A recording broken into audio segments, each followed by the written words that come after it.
নমস্কার, কেমন আছো সবাই? আশা করছি সকলে খুব ভালো আছো। সবাইকে জানাই শুভ সকাল। তো আজকের ব্লগটা সকাল থেকেই শুরু করলাম। সকালে উঠে সবার প্রথমে বাবুর ড্রেসটা চেঞ্জ করে দিলাম। কালকে রাত্রেবেলা অনেক খেলছিল, তো যার জন্য ড্রেসটা নোংরা হয়ে গেছে, কিন্তু ও ঘুমিয়ে পড়েছিল, যার জন্য চেঞ্জ করতে পারিনি।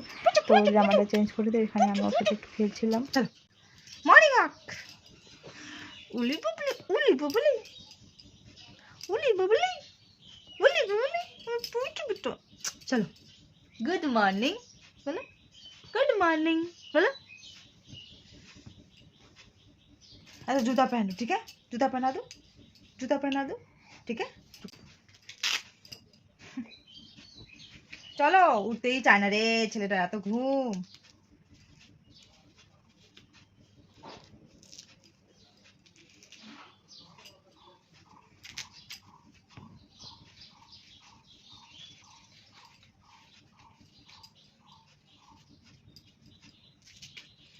चल उठा आज ओले मेला बेटा। তো বাবুকে আমি জামা আর জুতা পরিয়ে দিয়েছি। তারপরে আমরা দুজনে মিলে চলে গেলাম রাস্তার ওদিকে। সকাল সকাল একটু হাঁটতে ভালো লাগে, আর সকালবেলা রাস্তাটা সেরকম লোকজন থাকে না, ফাঁকা থাকে, তো খুব ভালো লাগে হাঁটতে। তো হাঁটা হয়ে গেছে, তো ওকে বাড়ি নিয়ে চলে এসেছি, কিন্তু আবার যাবে বলছে, তো চলেই গেল প্রায় ও বাইরে। বাবুর পেছন পেছন আমিও চলে গেলাম। রাস্তায় লোকজন নেই ঠিকই, কিন্তু ও ঠিকমতো হাঁটতে শেখেনি এখনও, তো কখন কোথায় পড়ে যাবে বলা যায় না, আর একবার পড়ে গেলে খুব জোর লাগবে।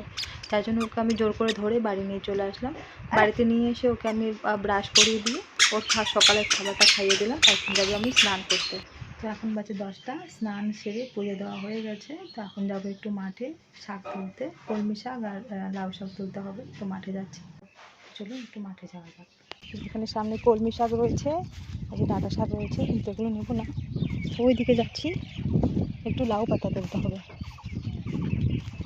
এই যে ভেন্ডি লাগানো হয়েছে, তারপরে এখানে আরও অনেক কিছু শাক রয়েছে। সেখান থেকে কিছু পাট শাক আর কিছু কলমি শাক নেব, আর হলো এখান থেকে লাউ পাতা নিতে হবে। লাউটা একেবারে শেষ হয়ে গেছে, অনেক পুরনো হয়ে গেছে, তো আর বেশি দিন থাকবে না, হয়তো এটা নষ্টই হয়ে গেছে। থেকে ছোটো ছোটো কয়েকটা নিয়ে নেবো। ঠিক আছে, আগে নিয়ে নিই, তারপর কথা হচ্ছে। শাক তোলা আমার হয়ে গেছে, বাড়ি নিয়ে চলে এসেছি। সমস্ত কিছু কেটে কুটে দিয়ে দিয়েছি বোনকে। আজকে বোন রান্না করবে, আর বাবু অনেকক্ষণ ধরে মাটিতে খেলছিল, এখন আমি ওকে স্নানে নিয়ে যাব। বাবুকে স্নান করে খাওয়া দাওয়া করে একবারে ঘুম পাড়িয়ে দিয়েছি। আমিও জাস্ট এখনই খাওয়া দাওয়া করে আসলাম। তো এখন অনেকটাই সময় হয়ে গেছে, আর ভাবছি যেহেতু বাবু এখন ঘুমাচ্ছে, তো আমি একটু রেস্ট করে নিই, আর তাহলে ও উঠলে পরে আর কিছুই করা যাবে না। আর বিকালে একটু বাজারে যেতে হবে। তো ভিডিওটাও তাহলে এখানেই শেষ করছি। আপনাদের কেমন লাগলো অবশ্যই জানাবেন। যদি ভালো লেগে থাকে তাহলে একটি লাইক করে দেবেন। সবাই ভালো থাকবেন, সুস্থ থাকবেন, দেখা হচ্ছে পরে একটি ভিডিওতে।